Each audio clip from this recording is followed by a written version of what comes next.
కాదు, ఇండియాలోనే పుష్ప 2 మానియా నడుస్తోంది. ఎక్కడ ఏ ఈవెంట్ జరిగినా 1000 కోట్ల బిజినెస్ జరుపుకున్న తొలి ఇండియన్ మూవీ అంటూ మాట్లాడేసుకుంటున్నారు. హైప్ పీక్స్ కి చేరుతోంది. ఇంతకీ పుష్ప 2 థియేట్రికల్ బిజినెస్ ఎంత జరిగింది, ఎంత వస్తే బ్రేక్ ఈవెన్ అవుతుంది?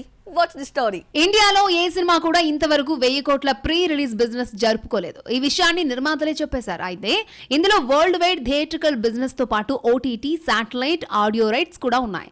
ఇప్పటి వరకు RRR జరుపుకున్న థియేట్రికల్ రైట్స్ ను పుష్ప 2 దాటేసింది.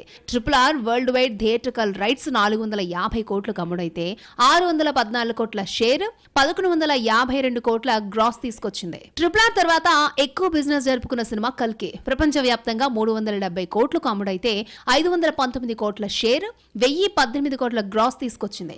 కొన్ని ఏరియాల్లో బ్రేక్ ఈవెన్ కాకపోయినా ఓవరాల్ గా లాభాల బాట పట్టింది. పుష్ప 2 అయితే క్రేజ్ కు మించిన బిజినెస్ ని జరుపుకుంది.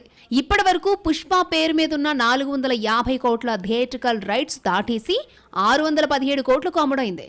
థియేట్రికల్ రైట్స్ లో 500 కోట్ల మార్కు దాటిన తొలి ఇండియన్ సినిమాగా పుష్ప నిలిచింది. సుకుమార్ అసలే లెక్కల మాస్టారు. పుష్ప 2 తో లెక్కల్లో రికార్డ్స్ క్రియేట్ చేశారు.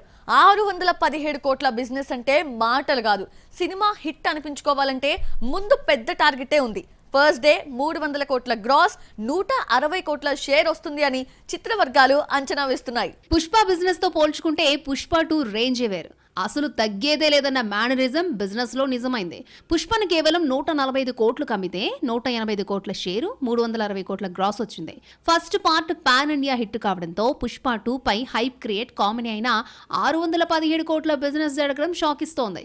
నైజాంలో 100 కోట్ల బిజినెస్ జరిగిన తొలి సినిమా కూడా పుష్ప 2నే. అలాగే తెలుగు రాష్ట్రాల్లో 200 కోట్ల మార్కు దాటిన ఫస్ట్ మూవీ రికార్డ్ క్రియేట్ చేసింది పుష్ప 2. పుష్ప అన్ని భాషల్లో హిట్ కావడంతో అన్ని ఏరియాల్లో ఫ్యాన్సీ రేట్లు కొనేశారు.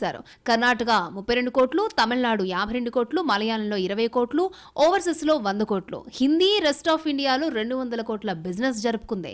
ఈ లెక్కన ఈ రేంజ్ బిజినెస్ ను రాబట్టాలి అంటే మొదటి ఆటకే హిట్ టాక్ వస్తే టార్గెట్ ఈజీ అవుతుంది.